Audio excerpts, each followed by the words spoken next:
Well, we've been steadily adding to the database that's supplied, the sample database that comes with SppDb, the little plant database that works with gCADPlus, and here I am looking at the interface.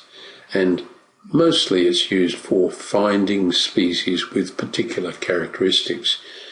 If I want to find the botanical name of the mallee, that's the winged fruit mallee, I can just type winged fruit in the box there and up pops Eucalyptus alatissima, not one that I'm familiar with, but it's in there and it's in the database. But a more common use for SppDb and would be to find species that meet quite narrow characteristics to help you solve a landscape problem.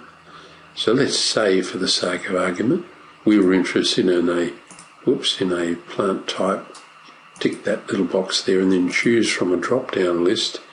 I want a small tree. I want its flower colour to be pink or red. So I select that, and also want to make sure for this particular job and this client that Australian native species will be selected. So I can simply go find, and that pops up a list. Now the list, if you look at it, does contain the one I'm after, I think, Eucalyptus caesia, but it's got some others. And the reason for that, let's close.